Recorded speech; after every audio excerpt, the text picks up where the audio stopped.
Vous êtes-vous déjà demandé comment l'histoire de la chute de Lucifer a conduit à la création des démons les plus redoutés de l'histoire? Quel rôle jouent, selon vous, des personnages comme Lilith et Léviathan dans la lutte permanente entre le bien et le mal? Restez avec nous pendant que nous élucidons ces mystères et bien plus encore. Dans les profondeurs de la mythologie judéo-chrétienne se cache un héritage terrifiant de démons, d'anges déchus et de la bataille éternelle entre le bien et le mal. De la rébellion de Lucifer à la montée des hiérarchies démoniaques, ces figures sombres ont façonné des siècles de peur, de tentation et de guerre spirituelle.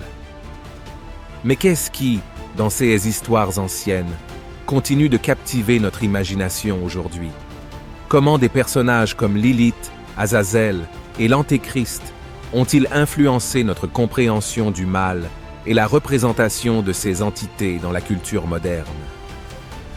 Si vous êtes fasciné par l'histoire et la mythologie de ces personnages démoniaques, assurez-vous de vous abonner à notre chaîne Mythologie et Histoire, de laisser un like et d'appuyer sur la cloche de notification pour ne jamais manquer une nouvelle vidéo explorant le côté sombre de la mythologie et de l'histoire.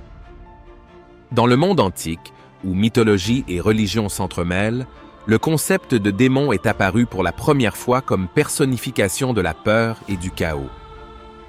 Ces premières figures démoniaques n'étaient pas de simples esprits aléatoires, mais étaient profondément enracinés dans la lutte entre la lumière et les ténèbres, le bien et le mal, qui sont des thèmes centraux de la culture judéo-chrétienne.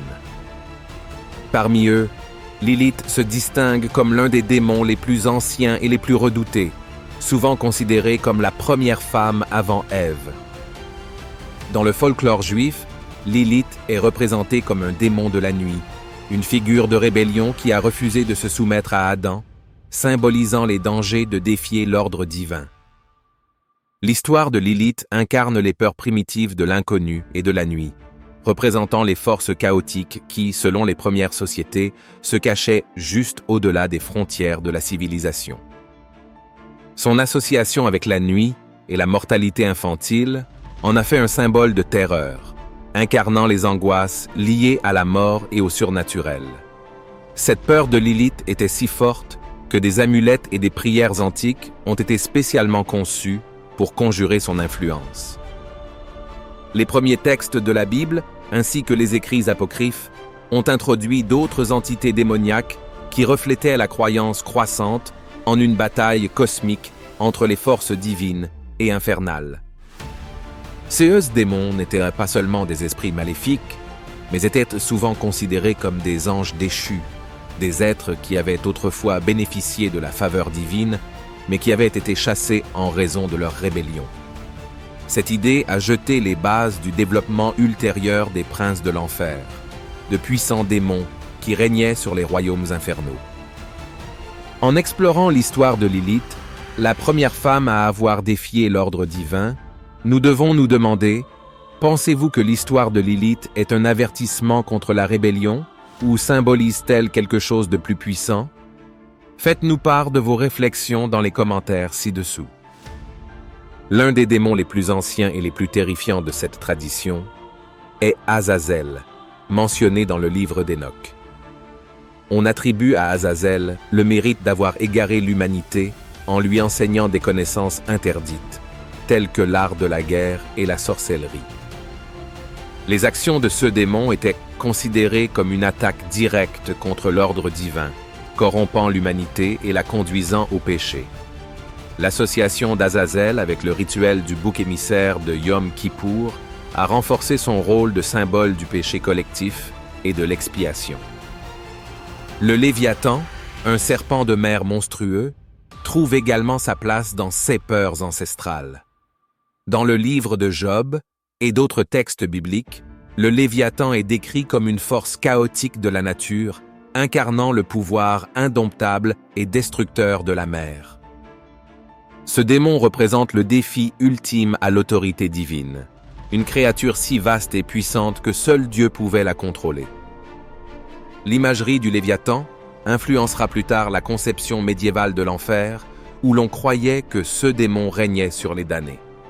Ces premières représentations de démons comme Lilith, Azazel et Léviathan reflètent l'évolution de la compréhension du mal dans la pensée judéo-chrétienne. Ils sont plus que de simples antagonistes. Ils sont l'incarnation du chaos, du péché et du défi ultime à la volonté divine. À mesure que ces mythes et ces histoires se sont répandus, ils ont constitué la base des démonologies plus élaborées qui se développeraient au cours des siècles suivants, influençant la représentation des démons dans les textes religieux et la culture populaire. L'histoire de la chute de Lucifer est l'un des événements les plus significatifs de la mythologie judéo-chrétienne, marquant l'origine de la hiérarchie démoniaque et la transformation des anges en êtres les plus redoutés de l'histoire. Lucifer, connu comme le porteur de lumière, était le plus beau et le plus puissant de tous les anges, créés pour servir Dieu et illuminer les cieux. Cependant, son orgueil et son ambition l'ont conduit à défier la suprématie de Dieu, une rébellion qui aurait des conséquences catastrophiques. L'orgueil de Lucifer, souvent considéré comme le péché originel, l'a amené à croire qu'il pouvait s'élever au-dessus de Dieu et devenir le souverain de toute la création. Cet acte de défiance a conduit à une grande guerre dans le ciel, où Lucifer, avec un tiers des anges qui le suivaient, ont livré bataille contre les forces du bien. Le résultat était inévitable. Lucifer et ses partisans furent vaincus et chassés du ciel, tombant de la lumière dans les profondeurs des ténèbres. Cet événement a marqué la naissance des anges déchus, des êtres qui étaient autrefois divins, mais qui sont devenus l'incarnation du mal et du chaos. Après sa chute, Lucifer devint connu sous le nom de Satan, l'adversaire, et assuma son rôle de dirigeant de l'enfer. Sa transformation de l'ange le plus radieux au prince de l'enfer symbolise la corruption ultime, où la beauté et le pouvoir se transforment en malveillance. À ses côtés se trouvaient d'autres démons puissants, tels qu'Asmodée et Azazel, qui devinrent des personnages clés de la hiérarchie démoniaque. Ces anges déchus, désormais princes de l'enfer, étaient chacun associés à des péchés et à des vices spécifiques, servant de contrepartie sombre aux vertus des anges qu'ils étaient autrefois. La hiérarchie de l'enfer, dirigée par Satan, reflète l'ordre céleste mais sous une forme grotesque et inversée. Alors que les anges du ciel sont organisés pour servir le plan divin, les démons de l'enfer sont structurés pour s'y opposer, chacun avec un domaine de corruption spécifique. Par exemple, Asmodée est souvent associé à la luxure, incitant les humains à s'éloigner de la pureté morale, tandis qu'Azazel, qui a enseigné à l'humanité des connaissances interdites, représente le péché d'orgueil et les dangers d'une ambition excessive. Cette hiérarchie démoniaque n'est pas seulement le reflet de péchés individuels, mais représente également une tentative systématique de saper l'ordre divin. Les anges déchus, devenus des démons, travaillent sans relâche pour corrompre l'humanité, éloignant les âmes de Dieu et les envoyant dans l'abîme de l'enfer. Leur influence est omniprésente, se manifestant sous diverses formes de tentation, de possession et de décadence spirituelle. La chute de Lucifer et la création de la hiérarchie démoniaque sont essentielles pour comprendre la nature du mal dans la pensée judéo-chrétienne. Ces événements soulignent l'idée que le mal n'est pas seulement une force passive, mais une opposition active et organisée au divin. Les démons, dirigés par Satan, sont implacables dans leur mission de répandre le chaos et la destruction, ce qui en fait les antagonistes ultimes dans la bataille cosmique entre le bien et le mal. En résumé, la chute de Lucifer et la montée de la hiérarchie démoniaque représentent la transformation d'êtres autrefois purs en entités les plus redoutées de la mythologie. Ce récit met en lumière les dangers de l'orgueil, les conséquences de la rébellion et la nature implacable du mal, des thèmes qui continuent de résonner dans les enseignements religieux et la culture populaire. Si vous appréciez cette plongée dans les héritages démoniaques de la culture judéo-chrétienne, n'oubliez pas de vous abonner à Mythologie et Histoire, de laisser un like et d'activer la cloche de notification pour rester au courant de nos dernières explorations dans les mythes les plus intrigants de l'histoire.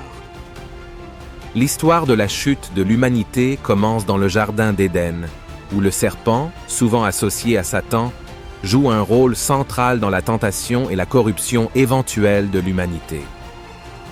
Ce serpent, rusé et trompeur, tente Ève, la première femme, en remettant en question le commandement de Dieu et en lui proposant le fruit défendu comme chemin vers la connaissance et le pouvoir.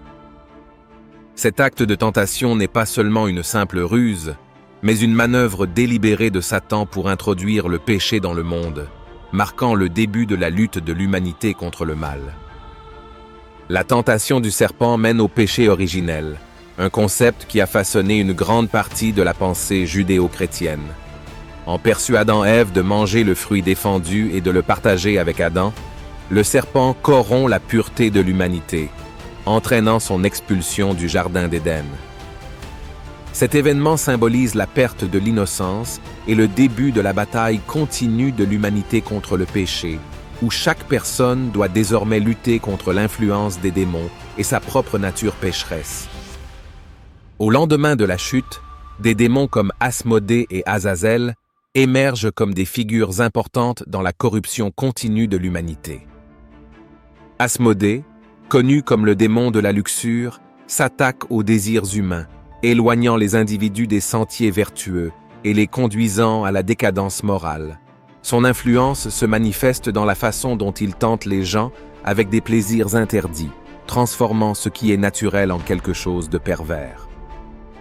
Asmodée représente le puissant attrait de la tentation, où ce qui est le plus désirable peut aussi être le plus destructeur. De même, Azazel est crédité d'avoir enseigné aux humains des connaissances interdites, notamment dans les domaines de la guerre et de la sorcellerie. Ses actions ont conduit à un niveau de corruption plus profond, alors que l'humanité a commencé à exploiter ses nouveaux pouvoirs à des fins égoïstes et violentes. L'influence d'Azazel montre comment la quête de la connaissance et du pouvoir, lorsqu'elle n'est pas limitée par des limites morales, peut avoir des conséquences dévastatrices. Ses enseignements étaient perçus comme un défi direct à l'ordre divin, contribuant à la propagation du péché et du chaos dans le monde. À mesure que l'humanité continuait de se propager sur Terre, l'influence des démons devint plus omniprésente, se manifestant sous diverses formes de tentation, de possession et de guerre spirituelle. Les princes de l'enfer, sous la direction de Satan, orchestrent ces influences corruptrices, chaque démon se concentrant sur un péché ou une faiblesse particulière. Par exemple, le Léviathan, souvent associé à l'envie et à l'orgueil, suscite des sentiments de ressentiment et de jalousie parmi les gens, conduisant au conflit et à la division. Considérant l'impact durable de personnages comme l'Antéchrist et le Léviathan dans les récits modernes, pensez-vous que ces représentations reflètent nos peurs actuelles, ou sont-elles simplement la continuation de croyances anciennes? Partagez votre point de vue dans les commentaires. L'Antéchrist joue également un rôle crucial dans la corruption ultime de l'humanité, représentant le point culminant de l'influence démoniaque sur Terre. Selon la prophétie, l'Antéchrist se lèvera comme un leader puissant et charismatique, trompant beaucoup de gens et les éloignant de Dieu. Cette figure incarne la tentation ultime, où l'humanité est entraînée dans une rébellion finale et catastrophique contre le divin. La tentation et la corruption de l'humanité sont des thèmes centraux dans les récits judéo-chrétiens, illustrant la bataille incessante entre le bien et le mal. Les démons comme Satan, Asmodée et Azazel sont les agents de cette corruption, œuvrant sans cesse à saper la relation de l'humanité avec le divin. Leur influence nous rappelle les dangers omniprésents de la tentation, la nature séduisante du péché et la lutte permanente pour maintenir la pureté spirituelle dans un monde envahi par les ténèbres. L'essor de la démonologie à la fin du Moyen Âge a marqué un tournant important dans la compréhension et la peur des démons au sein de la culture judéo-chrétienne. À mesure que l'Église chrétienne gagnait en puissance, elle se concentrait de plus en plus sur la lutte contre les forces du mal, ce qui a conduit à une étude intense des démons et de leur influence sur le monde. la démonologie est devenue une branche officielle de la théologie, où les érudits ont méticuleusement catégorisé les démons, leurs hiérarchies et leurs rôles spécifiques dans la corruption de l'humanité. L'Inquisition est apparue au cours de cette période comme la réponse de l'Église à la menace perçue de l'hérésie et de l'influence démoniaque. Cette institution, connue pour sa poursuite impitoyable des hérétiques, était alimentée par la peur croissante que les démons, en particulier ceux dirigés par Satan et les princes de l'enfer, travaillaient activement à saper la chrétienté. Azazel et Asmodée, déjà craints comme de puissants démons, sont devenus des personnages centraux dans le récit de l'Église, symbolisant les forces corruptrices derrière la sorcellerie, le blasphème et d'autres péchés. La publication du Malleus Maleficarum en 1487, souvent appelé le marteau des sorcières, a encore renforcé le lien entre les démons et le malheur humain. Ce traité infâme, écrit par Heinrich Kramer, a joué un rôle déterminant dans la persécution généralisée des personnes accusées de sorcellerie. Le texte décrit en détail comment les démons, sous le commandement de Satan, pouvaient posséder et manipuler les humains, en particulier les femmes, qui étaient souvent considérées comme plus sensibles à l'influence démoniaque. Lilith, la première femme mythique et démon de la nuit, était parfois invoquée dans ces discussions comme un exemple de la susceptibilité féminine au mal. Durant l'Inquisition, des milliers de personnes, en particulier des femmes, furent accusées de sorcellerie et de relations avec des démons. Ces individus étaient souvent soumis à des interrogatoires brutaux, à la torture et à des exécutions, tout cela au nom de la purge de l'influence de Satan et de ses sbires sur la société. L'Inquisition ne visait pas seulement à punir les hérétiques, mais aussi à renforcer l'autorité de l'Église, démontrant sa capacité à combattre les pires démons de la culture judéo-chrétienne. Les démons comme le Léviathan étaient souvent cités comme les forces spirituelles derrière les troubles sociaux, les catastrophes naturelles et la décadence morale. Ce démon, associé à l'envie et à l'orgueil, était censé provoquer des conflits et le chaos, justifiant ainsi les mesures sévères prises par l'Église pour éradiquer et détruire toute trace de présence démoniaque. La peur de la possession démoniaque et l'influence des princes de l'enfer ont conduit à la création de rituels élaborés d'exorcisme et de purification. L'Église se considérait comme le rempart ultime contre les légions de l'enfer, avec le pouvoir de purifier les âmes et de protéger les communautés de l'influence omniprésente des démons. L'essor de la démonologie et de l'Inquisition reflète ainsi une période de peur et de contrôle intense, où la frontière entre le spirituel et le physique était floue, et où la bataille contre les démons était considérée comme une guerre littérale et nécessaire pour la survie de la société chrétienne. Cette période de l'histoire montre comment la peur des démons et la quête de pureté pouvaient conduire à des persécutions généralisées et à la perte de vies humaines.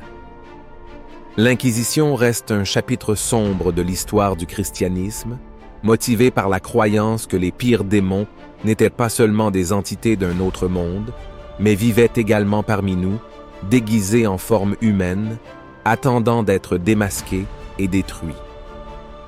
L'héritage des démons dans la culture moderne est un puissant reflet de peurs anciennes, réimaginées à travers le prisme des médias et de la narration contemporain. Aujourd'hui, ces figures démoniaques, profondément enracinées dans la mythologie judéo-chrétienne, continuent de captiver et de terrifier les publics du monde entier.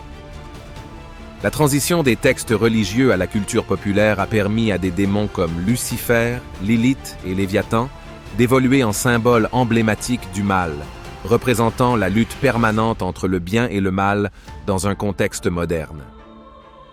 Lucifer, autrefois l'ange fier tombé en disgrâce, est devenu un personnage complexe dans les médias modernes, souvent représenté avec un mélange de charme et de malveillance. Sa représentation dans les émissions de télévision et dans la littérature met l'accent sur son rôle de rebelle contre l'autorité divine, faisant écho au thème du défi et de la remise en question des normes établies. Cette version de Lucifer, tout en incarnant toujours le mal, est souvent présentée comme une figure tragique, soulignant la nature nuancée du péché et de la rédemption dans la narration contemporaine. Lilith, première femme et symbole de rébellion, a également trouvé une place importante dans la culture moderne. Ces dernières années, elle a été réimaginée comme une icône féministe, représentant l'émancipation et la résistance aux structures patriarcales. Cependant, ses aspects les plus sombres en tant que démon de la nuit et séductrice restent intacts, faisant d'elle une figure complexe et à double nature dans les médias. Cette dualité permet à Lilith de servir à la fois d'avertissement et d'inspiration, reflétant la tension permanente entre les attentes sociétales et l'autonomie individuelle. Le concept de l'Antéchrist a également persisté dans les récits modernes, souvent décrit comme l'incarnation ultime du mal dans les films, les livres et même la musique. Ce personnage, considéré comme l'incarnation terrestre de l'influence de Satan, est dépeint comme un leader charismatique qui trompe les masses, les éloignant de la droiture. Le rôle de l'Antéchrist dans les scénarios apocalyptiques fait appel à des peurs profondément ancrées concernant la fin des temps, la corruption de la société et la bataille pour l'âme de l'humanité. Le Léviathan, associé au chaos et à la destruction, a été adapté sous diverses formes dans la culture populaire, des créatures marines monstrueuses dans les films d'horreur au symbole de l'effondrement de la société. La représentation du Léviathan en tant que force imparable de la nature sert de métaphore pour les éléments incontrôlables et destructeurs du monde naturel et de la société humaine. L'imagerie de ce démon a été utilisée pour explorer les thèmes de la dégradation de l'environnement, des troubles sociaux et de l'effondrement de l'ordre, ce qui en fait un symbole puissant dans les récits modernes. Asmodée et Azazel, traditionnellement connus comme les démons de la luxure et de la connaissance interdite, continuent d'influencer les histoires qui explorent les faiblesses humaines et les dilemmes moraux. Asmodée, souvent associé à la tentation et au désir, apparaît dans des récits qui traitent des aspects les plus sombres de la sexualité humaine et des conséquences de l'indulgence. Azazel, d'autre part, représente les dangers de la connaissance sans sagesse, souvent liés à des histoires sur la technologie, le pouvoir et l'orgueil de l'humanité. La persistance de ces pires démons dans la culture moderne souligne l'impact durable de la mythologie judéo-chrétienne sur l'imaginaire collectif. Que ce soit à travers le cinéma, la littérature ou même les jeux vidéo, ces figures continuent d'être invoquées comme des représentations de la lutte éternelle entre la lumière et les ténèbres, le bien et le mal. Ils servent de rappel des peurs anciennes qui résonnent encore aujourd'hui, adaptées pour refléter les angoisses et les questions morales contemporaines. Essentiellement, l'héritage des démons dans la culture moderne témoigne du pouvoir du mythe et du besoin humain d'affronter et de comprendre la nature du mal. Alors que ces figures démoniaques continuent d'évoluer, elles conservent leur pertinence, offrant à la fois des récits édifiants et des personnages complexes qui remettent en question nos perceptions de la moralité, de la justice et de la condition humaine. Merci d'avoir regardé. On se retrouve pour la prochaine vidéo du Mythologie et Histoire.